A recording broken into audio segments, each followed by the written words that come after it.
parts. Look at all the shiny paint. I want some. Ran to Hoover's. We've got a filter here. This piece, shafts, cam follower, cam roller, 3 big roll pins. And all right, let's get to assembling because I'm anxious to get this thing out of the shop so I can bring tractors in here. Update. Let's just say I've been fighting this shaft for a very long time. I even had to break out a come along and that didn't work and made a fool of myself, but we're getting somewhere now. Hang tight.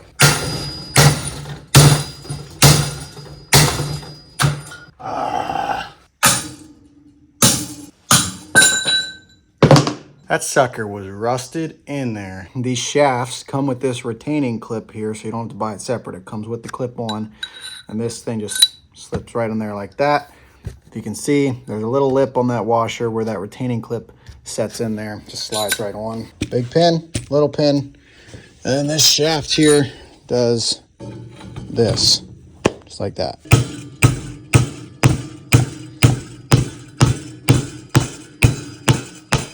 I just love it when things go as planned.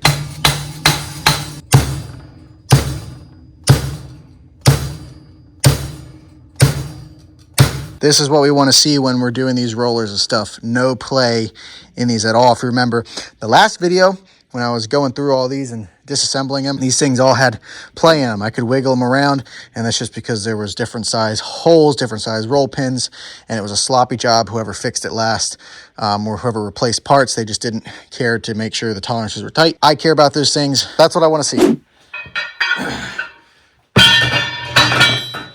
I've been struggling for the last 2 hours.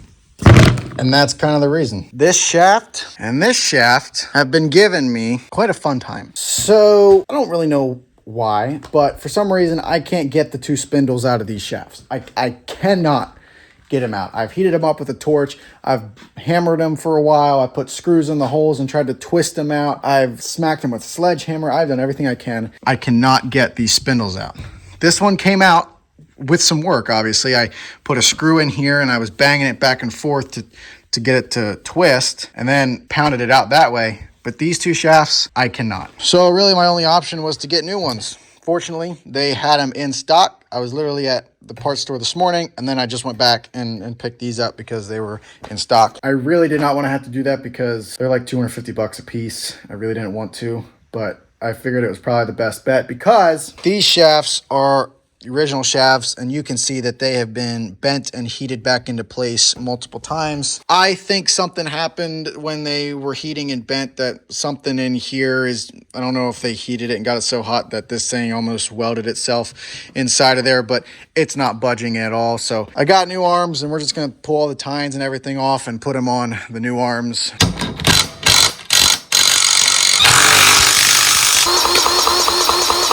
Alrighty, got all 3 of these ready, set. They all got their new pieces, new components in.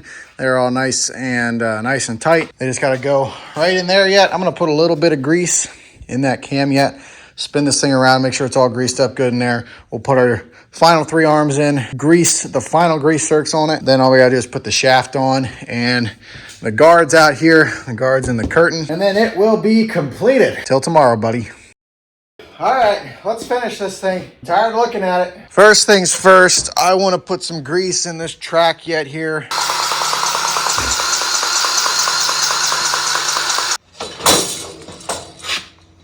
She's a beaut, Clark.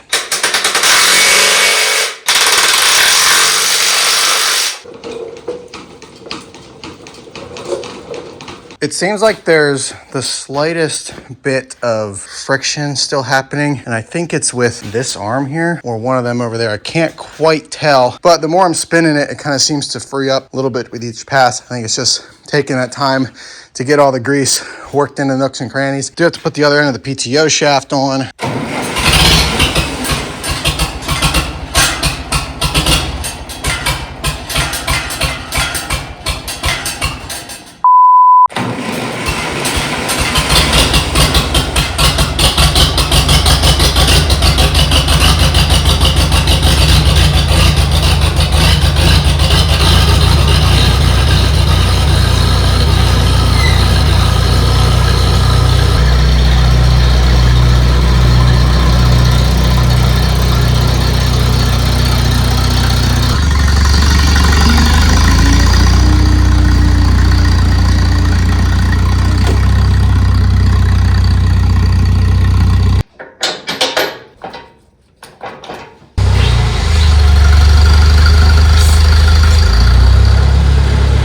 lifted this guy up. We're leaking out of that thing? That don't sound right.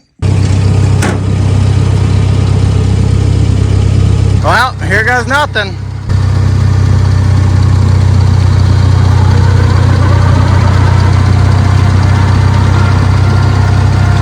It's working! Yay! Give her a little gas.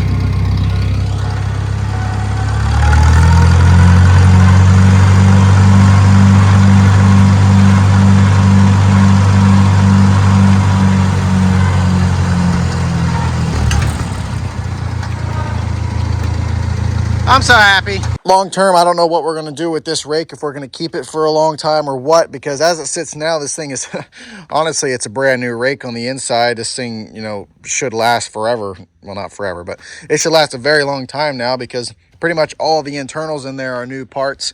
There's a bunch of new tine arms. There's just a lot of new stuff to this rake. It's a really good rake now. The only thing is that as we acquire more acres, 11-foot rake takes a while to rake, and pulling it with that case burns a lot of fuel, because the case is a gasser, and it's a gas sucker. It sucks gas like nobody's business. As for now, the KUHN rake is back working.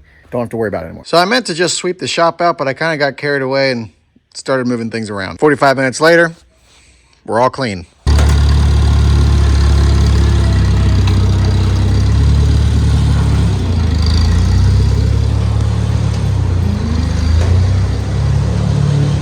Will the door shut? I think it will. Yep. Just looks real nice to have this thing back up here in the shop with all the rest of the equipment. I put a little bit of paint on the thing here, back here on the gearbox, painted that up a little bit. Probably gonna get another can of paint just to touch up some other spots, some of the arms. But I had already painted the chassis, as you can see, but I might get the underside there and just hit a few more spots here with some paint. But overall, the thing looking pretty good. I'm just happy that it's back together, one piece, operating. And the best part about it is it doesn't have a hole in the bottom of it.